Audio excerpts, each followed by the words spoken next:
कामख्यां कामदां श्यामां कामरूपां मनोरमां ईश्वरीं त्वामहं वन्दे दुर्गा दुर्गतिनाशिनीं वन्दे देव उमापतिं सुरगुरुं वन्दे जगत्कारणं वन्दे पन्नगभूषणं मृगधरं वन्दे पशूनां पतिं वन्दे सूर्यशशाङ्कवह्निनयनं वन्दे मुकुन्दप्रियं वन्दे भक्तजनाश्रयं च वरदं वन्दे शिवं शङ्करं मनोजवं मारुतुल्यवेगं जितेन्द्रियं बुद्धिमतां वरिष्ठं वातात्मजं वानरयूथमुख्यं श्रीरामदूतं शरणं प्रपद्ये श्रीरामदूतं शरणं प्रपद्ये श्रीरामदूतं शरणं प्रपद्ये।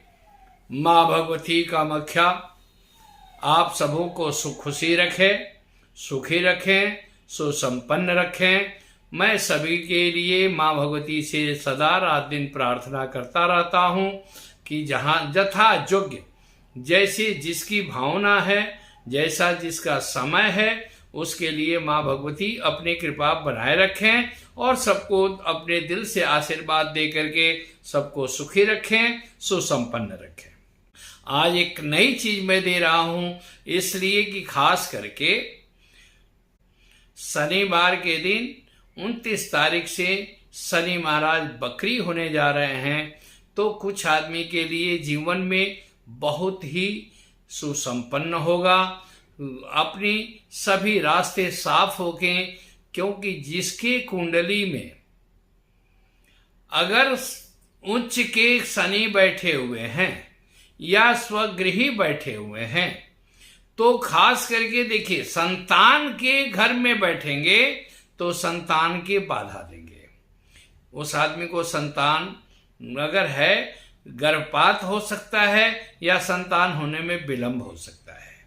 अगर धन स्थान में एकादश या द्वितीय घर में बैठे हैं तो वो क्या है कि आदमी को पास अनायास संपत्ति आ सकता है, आपके सभी मनोकामना पूर्ण हो सकते हैं, आपके हर प्रकार से जो है सो जितनी भी कष्ट है उसका निराकरण हो सकता है।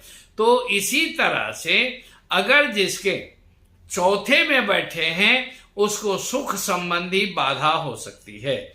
कारण यह है कि लग्न अब चौथा में अगर सूर्य का घर हो, जैसे सिंह राशि हो, अगर वहां पर बैठे हैं तो आपके सारे बने बनाए काम में दिक्कत हो सकती है। लेकिन चौथे घर में अगर अपने स्वगृही है या उच्च का है तो आपको मकान सुख भी बन सकता है, आपको व्यापार भी बढ़ सकता है, आपके पास धन धान्य की वृद्धि भी हो सकती है। साथ में एकादश घर में अगर बैठे हैं तो आपके पास चारों तरफ से धन आने का भी साधन बन सकता है। लेकिन अगर नीच के बैठे हों या जो है सो आपके कुंडली में शत्रु गृही बैठे हों तो वहां पर आपको जीवन में कठिनाइयों का भी सामना करना पड़ सकता है।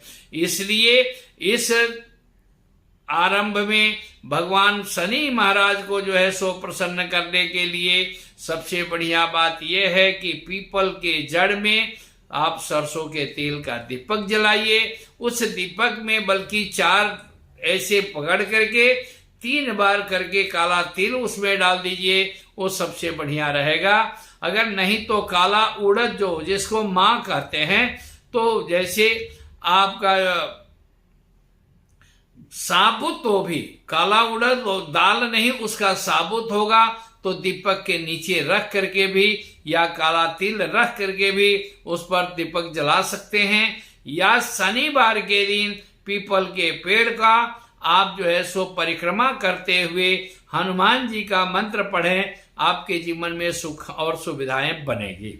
जैसे शनि महाराज खास करके मैं पहले भी कुंडली में कहा हूं कि जिसके 5वें घर में अगर शनि महाराज मंगल के साथ है तो उसको दत्तक पुत्र का योग बनता है। या अगर अकेले स्वगृही में है, उच्च का है, तो वहां पर संतान के लिए बाधा क्यों होगा। खास करके ये कहा जाता है कि मंगल अगर के साथ है तो दत्तक पुत्र का है, अगर 5वें घर में मंगल आपका बैठता है तो दत्तक पुत्र का योग होता है और बड़ा उपाय से एक संतान होगा। साथ में शनि अगर अकेले बैठा है तो वो सब बड़ी मुश्किल से जो है सो संतान का जो है सो प्राप्ति हो सकती है, लेकिन बड़ा परिश्रम के साथ। उसके लिए ये है, आप हनुमान जी की आराधना कर सकते हैं, माँ भगवती की आराधना कर सकते हैं, क्योंकि हनुमान जी जो है सो इसलिए हनुमान जी का आराधना करते हैं कि लंका में जब रावण महाराज ने क्या किया था कि शनि को उल्टा करके गाड़ रखा था, तो इसीलिए तुलसीकृत रामायण में आता है कि उलट पलट लंका ते ही जारी, मैंने जो उल्टा करके रखा था उसको क्या किए कि हनुमान जी ने सीधा कर दिए। तो शनि के दृष्टि का दोष होता है, यही कारण है कि सोने की लंका सोना का था, इसलिए आग में सोना कभी जलता नहीं है, लेकिन शनि महाराज की जब दृष्टि पड़ी तो वो सोना जो है सो जल करके राख हुआ। वही शनि महाराज ऐसे ही स्थिति में भगवान शिव के पास गए, क्योंकि भगवान शिव से शनि महाराज डरते हैं। तो उनके पास जाकर के उन्होंने कहा कि महाराज मैं आपके, क्योंकि कर्म का गति है, संसार का रीति है, तो हर ग्रह को अपने अपने स्थान पर जाना पड़ता है। तो भगवान शिव के पास गए और शिव से कहे कि महाराज मैं आपके ऊपर आना चाहता हूँ, आपके घर में वास करना चाहता हूँ। कहे कि पहले आप आ जाओ, लेकिन उन्होंने कहा कि 3 दशाएं होती है, महादशा, अंतरदशा, सूक्ष्मांतर दशा, प्रत्यंतर दशा। तो आप एक चीज बताइए, अति सूक्ष्मांतर दशा हम कितना देर के लिए आपके यहाँ आ सकते हैं, क्योंकि आप देवाधिदेव महादेव हैं। भगवान शिव ने कहा पार्वती से कि भाई शनि महाराज का आगमन होने वाला है, इसलिए हम जो है सो प्रयास करेंगे कि हम लोग सावधान होकर के रहें। तो शनि महाराज ने कहा कि भाई 4 घंटा 27 मिनट के लिए मैं आपके पास आऊंगा, क्योंकि अति सूक्ष्मांतर दशा जो होता है वो 4 घंटा 27 मिनट का होता है।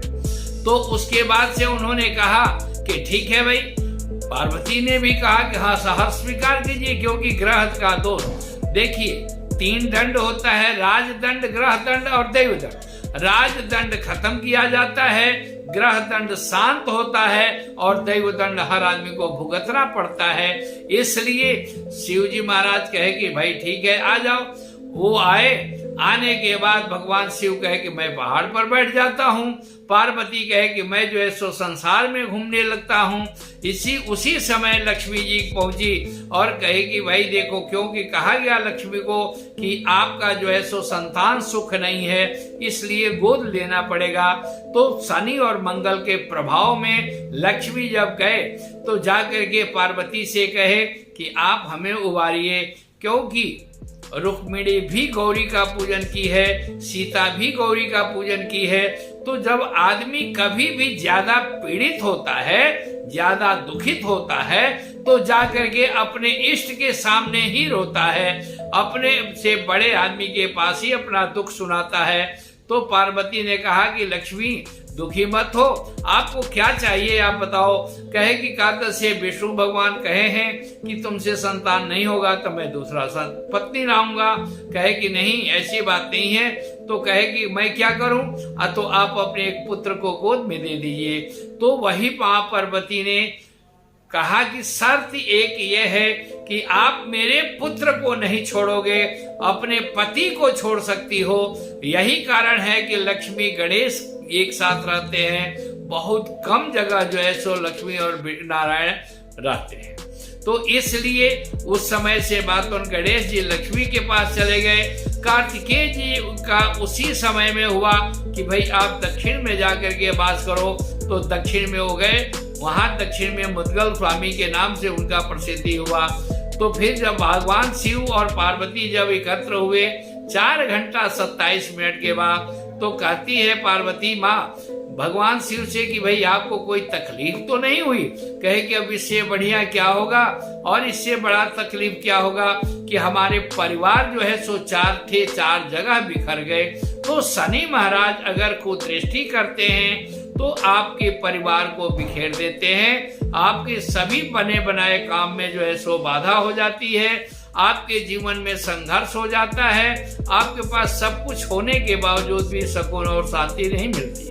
तो इसलिए बंधुवर आप लोग जो भी हैं तो कल शनिवार से लेकर के नवंबर तक 29 जून से लेकर के नवंबर तक, नवंबर के 27 तारीख तक आप लोग हनुमान जी की जितना आराधना करते हैं, जितना पूजा करेंगे, आपके जीवन में बहुत ही सुखमय रहेगा, शांति रहेगा।